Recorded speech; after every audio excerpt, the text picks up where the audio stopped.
Mula nang umusbong ang iba't ibang online shopping dito sa Pilipinas ay dumami na din ang mga nagtatrabaho bilang isang delivery rider. So yung mga ka-ride, so good morning. Ngayon di-deliver na naman tayo ng mga parcel natin. So halos 1 month na tayo nandito, so sobrang busy talaga. Ayan, haba na ng bigutin natin, oh. Puro na lang kasi trabaho. So ito yung mga parcel guys na i-deliver natin. Papakita ko sa iyo.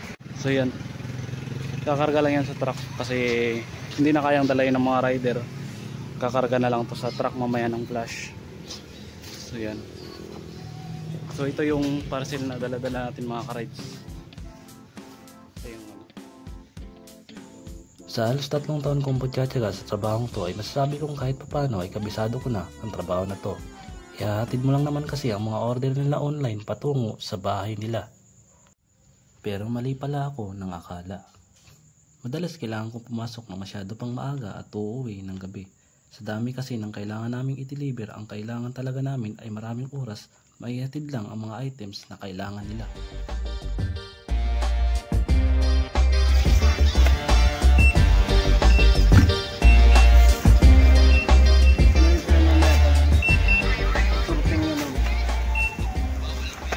Kung minsan naman ay maulan at alam nyo na kapag maulan, walang deliver.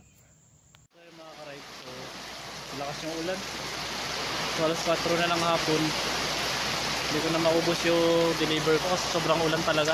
Kasi kanina pa simula alauna. Kaya ayan. Grabe, so uwi na ako.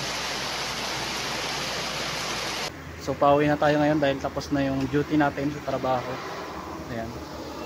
So tingnan ko muna kung may gasolina pa yung motor. Kasi malayo-layo pa yung uwian ko eh.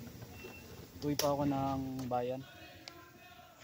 Noong una ay sumuko na ako dahil sa pagod at madalas ginagabi na ako ng uwi kahit maaga naman ako pumapasok. Pero habang tumatagal ay parang naging parte na lang ito ng araw-araw kong gawain at nai-enjoy ko na ang bawat ginagawa ko sa trabahong to.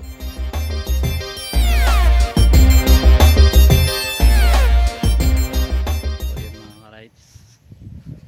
Ang ganda dito sa lugar nila. Meron na tayo isang customer na kukunin yung mga parcel niya. Ayan, 4 na parcel, kukunin niya lahat. Ayan mga parcel natin, at least nabawasan na tayo. Ayan, 4 na parcel kukunin nila lahat. So sana lahat ng customer ganun talaga, no? Okay. So good morning, so nandito tayo ngayon sa barangay San Rafael. So trabaho tayo ngayon. So ito yung karga natin mga ka-rides. Mga parcel yan. So dito may di-deliver tayong isa. Ay te, 335 Maylin de Jesus Maylin. So ayan. So kargado tayo ngayon, medyo maraming deliver natin. So magpapahirap lang talaga kasi medyo maulan. Masama yung panahon dahil may bagyo.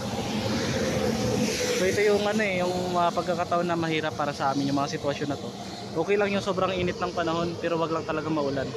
Kasi kapag maulan mababasa yung mga waybill ng parcel. So babayaran namin to pag na-damage yung item. Sa totoo hindi naman talaga mahalaga kung ano ang trabaho mo.